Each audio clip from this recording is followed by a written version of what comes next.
teman-teman dari beberapa waktu yang lalu. Mas Pol bawakan sebuah film bergenre horor yang berjudul Ninja Marapatilai. Rilis pada tahun 2021, ditulis dan disutradarai oleh Selva Ragavan, film ini menceritakan sosok hantu seorang wanita bernama Mariam yang menuntut balas pada majikannya yang bernama Ramsami alias Ramsi karena telah melecehkan serta membunuhnya dengan keji.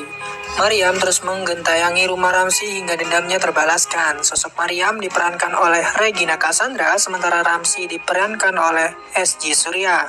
Seperti apakah kisahnya? Sebelum masuk ke ceritanya, buat teman-teman semua jangan lupa like, comment, share, dan juga subscribe ya. Gak perlu banyak basa-basi lagi, ini dia ceritanya. Film diawali dengan menceritakan sosok Mariam. Sejak kecil, dia diurus oleh suster di gereja. Oleh karena itu, setelah dewasa, dia pun sering memberikan uang gajinya untuk gereja supaya anak-anak yang diurus di sana bisa hidup dengan layak. Mariam bekerja sebagai penjahit di tempat konveksi. Dia adalah seorang wanita yang taat agama.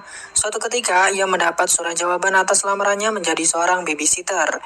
Ia akan digaji Rp65.000. Saat ia cerita ke suster, suster merasa aneh karena gajinya terlalu besar. Mariam bilang mungkin di sana dia juga disuruh jadi ART sekalian. Scene lalu beralih ke Ramsami alias Ramsi. Ia adalah kepala keluarga di rumah tempat Mariam akan bekerja. Ia adalah seorang direktur di pabrik garment. Sang anak bernama Resi dan istrinya bernama Sweta. Ia selalu tampil riang dan juga gembira. Ketika sampai di pabrik, pasti dia akan menyapa para karyawannya. Bawahannya akan selalu ditanggapi dengan ramah bila ada perlu dengannya. Mariam pun akhirnya sampai di rumah keluarga Ramsi. Baru masuk gerbang, dia sudah mimisan seolah mendapat firasat buruk. Nah, ini dia istri Ramsi, Sweta. Dia jutek, ketus, dan ya lumayan lah agak cantik. Dan yang lebih penting dia tidak bisa mengurus anak apalagi memasak. Intinya apa yang biasa dilakukan ibu-ibu pada umumnya di rumah, dia tidak melakukannya. Bahkan memperlakukan bawahannya dengan baik saja dia tidak bisa. Awalnya bahkan Mariam disuruh tinggal sekamar dengan pegawai lain di rumahnya yang laki-laki. Tentu saja Mariam menolak dan minta kamar sendiri. Akhirnya dia diberikan sebuah ruangan yang dulunya gudang. Singkatnya setelah beres-beres kamar baru, dia pun ke tempat si Resi, bocil kesepian yang tidak terurus. Awalnya Resi rewel karena kedatangan Mariam, namun karena sudah terbiasa menangani anak-anak, Mariam bisa dengan mudah membuat Resi nyaman dan juga tenang. Ibu ebel banget lah pokoknya. Mariam mengurus Resi seperti anak sendiri. Baru beberapa jam di sana, Resi sudah sangat betah dengan Mariam. Nih, si Sweta ibu yang cukup gimana gitu. Anaknya lagi asik main dengan Mariam, malah disuruh main di luar saja karena mengganggunya nonton sinetron. Akhirnya Mariam membawa Resi keluar, tepat saat Ramsi pulang, dan disitulah Ramsi langsung tertarik melihat Mariam yang menggendong anaknya. Ramsi masuk so biasa aja, dia kemudian makan malam. Pegawai yang lain juga makan, namun di belakang. Ramsi tiba-tiba ke belakang, dia memarahi Das, si juru masak karena masaknya nggak enak untuk pegawainya. Ramsi bilang apa yang dia makan, pegawainya juga harus bisa merasakan hal itu. Ia kemudian bilang ke Mariam untuk jangan sungkan, kalau perlu apapun tinggal bilang pada Ramsi. Mungkin karena marah-marahnya Ramsi ke Das semalam, Sweta merasa cemburu karena Mariam sepertinya diperhatikan oleh Ramsi. Namun Ramsi beralasan kalau dia hanya mengutamakan hidup para pegawai yang bergantung padanya. Ramsi terlihat tenang dan jenaka, namun dalam dirinya seperti ada kepribadian lain yang berbeda dari apa yang orang lain lihat soal dirinya. Semenjak Mariam datang, Ramsi jadi rajin memperhatikan dirinya. Bahkan saat malam hari sebelum tidur, dia masuk ke kamar Resi yang mana Mariam sedang menidurkannya. Ramsi memaksa untuk menggendong Resi sambil meraba-raba tubuh Mariam. Di situ Mariam marah dan menyuruhnya untuk keluar. Ramsi yang cemburu pun nyamperin istrinya dan mau beraksi, namun istrinya sepertinya juga sedang tidak mood. Keesokan harinya saat menunggu Resi pulang sekolah, Mariam melihat seorang mencuri dagangan kakek yang buta, yang mari saja kita panggil dia Mbah Yatno. Mariam menawarkan diri untuk membantu Mbah Yatno berjualan selama menunggu Resi pulang sekolah. Mbah Yatno sangat berterima kasih.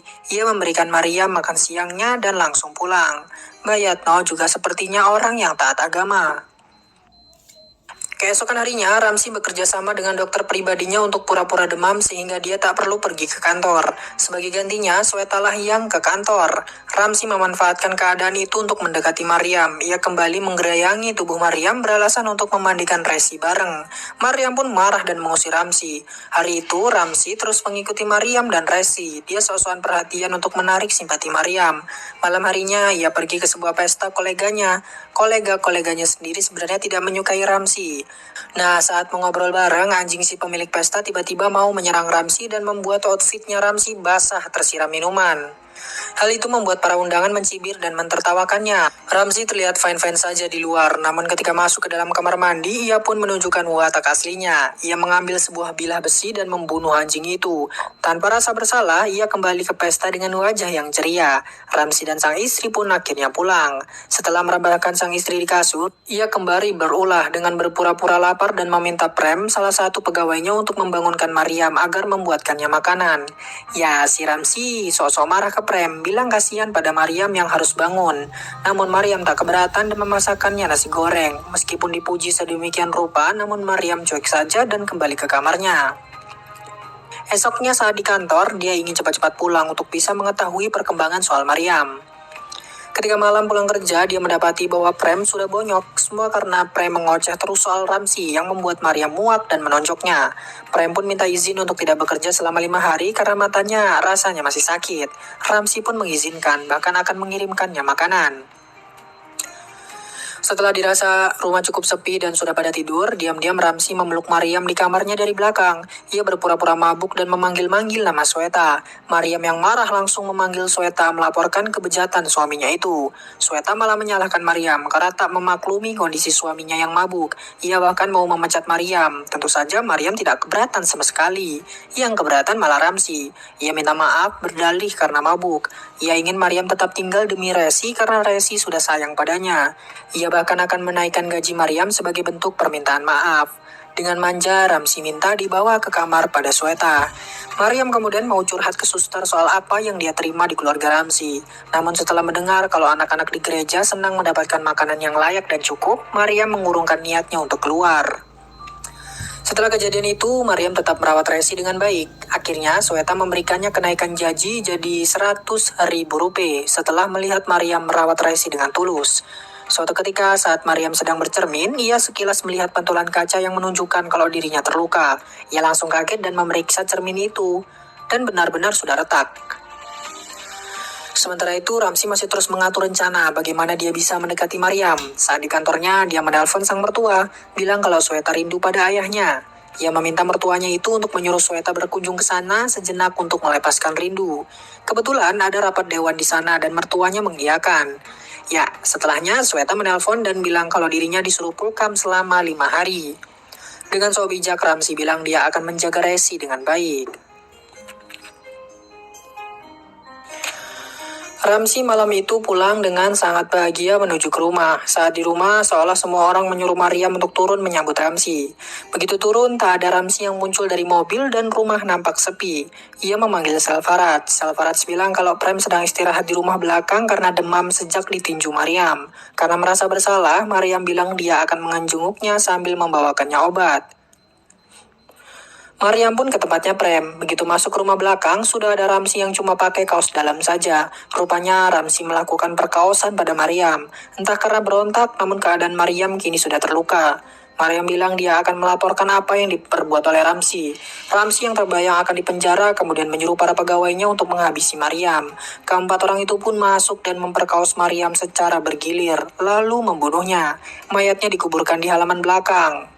Tapi, tak lama kemudian muncul tangan dari dalam kuburannya Mariam. Mariam keluar dari kuburnya dan dengan sempoyongan lari menuju rumah. Ia mencoba menghajar Ramsi, namun badannya tembus. Ia mencoba menyentuh benda-benda, namun tak bisa. Dia ke kamar Resi dan emosinya agak berubah menjadi tenang setelah melihat Resi. Ia kemudian keluar melewati Mbah Yatno. Tak disangka Mbah Yatno bisa melihat Mariam, padahal kan matanya buta. Mariam mulai sadar kalau dirinya sudah meninggal. Ia kemudian menuju ke gereja dan berdoa di sana. 5 hari kemudian, Sweta pun pulang. Ia bertanya di mana Mariam, namun Ramsi mengatakan kalau Mariam kabur tepat saat Sweta pergi. Sweta sempat tidak percaya, namun Ramsi bilang, namanya anak zaman sekarang, pasti ada aja yang bermuka dua. Sweta ke kamar Mariam dan merasa aneh karena masih ada salib milik Mariam. Sweta pun jadinya yang mengurus Resi sendirian. Keanehan terjadi di mana Resi terus memanggil Mariam sambil melihat ke suatu arah. Meskipun sudah menjadi arwah, Mariam tetap membantu mengurus Resi. Sweta sendiri juga jadi agak khawatir karena melihat anaknya mandi dengan gembira meskipun sendirian. Padahal sebelumnya rewel. Resi membuat sang ibu heran karena bersikap seolah-olah ada Mariam di depannya. Akhirnya suster datang ke rumah Ramsi, menanyakan di manakah Maryam berada. Ramsi menceritakan hal sama soal kaburnya Maryam. Suster tentunya tidak percaya karena dia yang membesarkan Maryam dengan baik. Suster pun izin ke kamar Maryam. Begitu melihat masih ada salib milik Maryam, suster pun marah dan bilang pasti ada yang aneh karena Maryam tidak akan mungkin meninggalkan salibnya meski kiamat sekalipun. Ramsi yang balik sok marah tidak peduli dengan apa yang dikatakan suster. Dia pun memilih langsung cabut. Suster kemudian bertanya ke Sweta. Sweta bilang dirinya tak ada di rumah selama 5 hari itu saat Maryam pergi. Saat tahu kalau Maryam ditinggal sendirian di sekitar 5 laki-laki di rumah itu, suster pun jadi curiga. Namun Sweta jadi sewot. Dia membela para laki-laki yang ada di rumahnya. Sweta bilang dia sudah bertahun-tahun tinggal di situ sebagai wanita sendiri di rumah dan tak ada yang berani macam-macam padanya. Ya iyalah Neng, kan situ bosnya. Suster kemudian minta maaf. Ia langsung pergi dan bilang akan melapor ke polisi. Dalam jalannya menuju gerbang, Maryam terus berusaha memanggil-manggil nama suster. Suster pun merasakan kehadiran Maryam. Ia bilang apapun yang terjadi, siapapun yang mencelakai Maryam pasti akan binasa. Maryam terdiam seolah termotivasi. Polisi pun datang menginterogasi semua pria di sana, mulai dari Prem, dia bilang dirinya demam dan selalu berada di rumah belakang. Lalu Selvaraj bilang dirinya hari itu membersihkan anjing yang mati di jalan karena dilindas truk. Satpam Kalyani bilang dia selalu stay di gerbang karena jam-jam segitu pasti bosnya akan pulang. Ramsi senang dengan kesaksian para anak buahnya. Mereka semua pun bebas dan pulang dengan gembira. Suatu ketika hujan turun dengan lebatnya. Resi ditinggal sendirian oleh Sarfaraj buang air. Resi yang polos kemudian turun dari sepedanya dan langsung lari-lari main hujan-hujanan. Maryam berusaha mengejarnya namun air hujan terasa panas di badannya. Maryam tetap nekat mengejar. Resi berlari ke arah kolam renang dan tercebur begitu saja. Maryam berusaha menyelamatkannya dengan cara ikut cebur, tapi di dalam air dia malah masuk ke dimensi yang berbeda. Namun ketika melihat Resi yang tenggelam, dia pun berusaha sekuat tenaga menyelamatkannya. Resi pun selamat dan kembali masuk ke rumah diikuti dengan Maryam di belakangnya. Malam itu, arwah Maryam berdoa dengan khusyuk di kamarnya. Sementara itu, beberapa hal aneh mulai terjadi. Prem terkena demam beneran yang sangat parah. Das malah mentertawakannya dan bilang kalau obat dari Maryam masih ada di sebelahnya. Kalau mau minum hati-hati, siapa tahu salah obat. Sementara itu, Ramsi pulang dan melihat kalau lilin menyala di kamar Maryam tepat di bawah salibnya. Ia lalu memadamkan lilin itu. Saat berjalan pergi, lilinnya malah kembali menyala lagi. Ia berusaha tidak peduli dan mau pergi, namun tiba-tiba lilinnya kembali padam dan pintunya tertutup sendiri. Saat Ramsi berhasil keluar, lilin di kamar Maryam kembali menyala. Ramsi kembali masuk dan mau membuang salib beserta lilinnya. Dikira sudah baik-baik saja, namun saat dia kembali ke kamar Maryam, salib beserta lilinnya sudah berada di tempat semula. Ramsi pun hanya terdiam dan langsung pergi. Situasi semakin mencekam di mana Prem demamnya makin parah dan mengigau tidak karuan. Selvaraj yang khawatir tiba-tiba melihat ada sorot lampu truk di belakangnya. Dia panik dan langsung kabur, padahal itu kan posisinya lagi di dalam rumah. Gantian Sweta, dia mendengar Resi tertawa di lantai bawah. Begitu disamperin ternyata sang anak sudah melayang di udara seperti avatar. Sweta pun pingsan. Begitu sadar semua orang pun dikumpulkan. Sweta menceritakan keanehan yang terjadi pada Resi. Resi sendiri berekspresi dan berkata-kata seperti kesaksian keempat orang itu di kantor polisi. Sweta menanyakan sebenarnya apa yang terjadi, namun Ramsi bilang tidak ada apa-apa. Selvaraj yang memang ceplas-ceplos akhirnya menceritakan kalau mereka semua kena teror setelah pembunuhan itu. Resi kemudian disuruh ke kamar duluan dan singkatnya Sweta tahu kebejatan yang dilakukan suaminya. Ia terus menampar Ramsi. Sweta menyalahkan Ramsi atas pemerkosaan itu, namun dia membenarkan tindakan pembunuhannya terhadap Maryam. Karena kalau sampai Maryam mengadu ke polisi atau media, pasti nama ayahnya akan tercoreng dan setelahnya pasti tidak ada siapapun yang mau berhubungan dengan mereka. Di sini Sweta sudah marah-marah dan menyuruh Ramsi melakukan sesuatu terhadap keanehan ini. Sweta entah kenapa ekspresinya berubah jadi tenang tiba-tiba. Ia menyuruh Ramsi berhati-hati dan mengucapkan I love you pada suaminya itu. Selvaraj buru-buru pergi dari rumah dan minta maaf pada Ramsi. Ramsi sendiri ke rumah belakang dan dia melihat kondisi Prem yang semakin parah dan meracau soal Maryam. Ia kemudian curhat ke Das kalau dirinya sudah lelah. Dari dulu dia sudah membunuh banyak orang demi bisa mencapai posisi yang sekarang.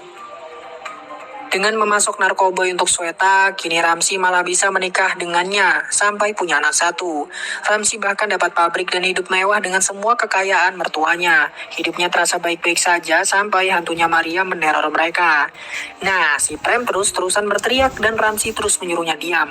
Karena tak tahan dengan Prem, Ramsi yang ngamuk itu pun memukulnya berkali-kali dengan sekop hingga tewas.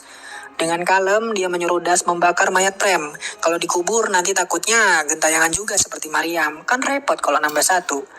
Tak jauh beda dengan Prem, Kalyani si satpam bolak-balik buka tutup gerbang dengan gelagat yang aneh. Karena takut dengan teror Mariam, Das pun izin tidur di dalam rumah Ramsi. Sementara itu, Selvaraj yang mau pulang rupanya busnya mogok di tengah jalan. Ia lalu bertanya ke penjual minuman soal bus lain yang mana ternyata yang menjual minuman itu adalah Mbah Yatno. Mbah Yatno bilang tidak ada bus lagi ke tempat tujuan Selvaraj. Namun Mbah Yatno menyuruhnya untuk terus jalan menyusuri aspal karena siapa tahu kalau beruntung kemungkinan ada truk atau bus lain yang lewat. Selvaraj pun jojong saja jalan ke aspal itu. Namun ia merasa takut ketika melihat truk menuju ke arahnya. Selvaraj pun langsung lari ke pinggir jalan. Ia merasa agak tenang, namun tiba-tiba dia didorong dari belakang oleh Mariam ke tengah jalan. Tubuhnya pun disambar dan dilindas oleh truk yang lewat. Bukan hanya satu, tapi banyak yang melindasnya, sehingga tubuhnya hancur. Ya, ini semua sesuai dengan kesaksiannya yang ada di kepolisian sih. Di pagi harinya, Das yang baru buka pintu langsung berteriak kencang. Rupanya Kalyani sudah tewas dengan kepalanya yang sudah tersangkut di gerbang. Das makin takut setelah mendengar kabar kematian Selvaraj. Ramsi kemudian menuju kamar yang berisi banyak senjata. Sweta mengikuti dan mengajaknya untuk pindah dari rumah itu. Namun, Ramsi bilang sejauh apapun mereka pergi, pasti Mariam akan mengejarnya. Lebih baik mereka di rumah dan berusaha mencari cara untuk menghadapi Mariam. Ketiganya beserta Resi di pangkuan Sweta pun menunggu di ruang tamu seharian.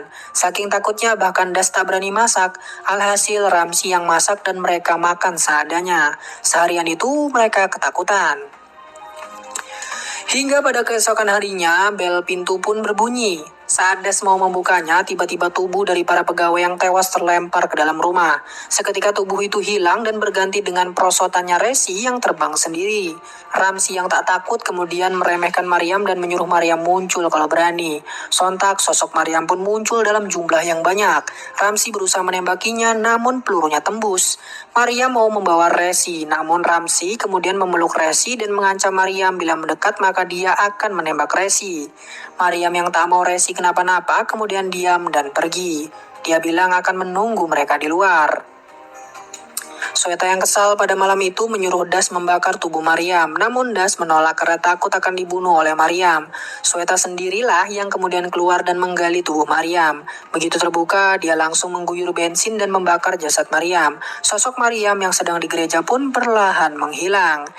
Anehnya, Sweta kembali dengan tenang. Ia kemudian menyuruh Das bikin kopi. Das diam saja. Hal itu membuatnya kesal dan membuat kopi sendiri. Ramsi kemudian menyuruh Das membantu istrinya membuat kopi. Nah, saat Das datang untuk membantu, tiba-tiba tangan kiri Sweta mendorong kepala Das ke kompor dan membuatnya tewas. Ramsi sempat memarahi Sweta karena tindakan Sweta yang berlebihan pada Das.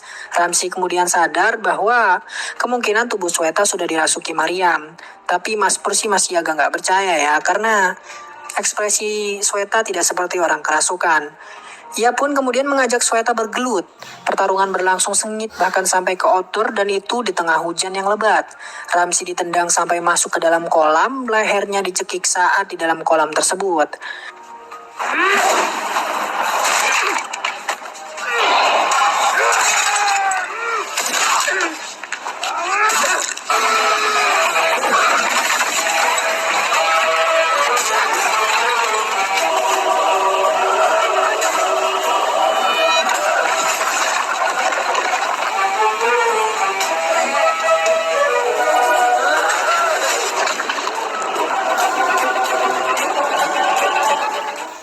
Sweta tak lama nongol dan kembali ke rumah.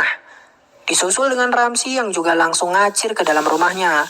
Ketika sampai, dia mencoba menyerang Sweta, namun sayang badannya tembus.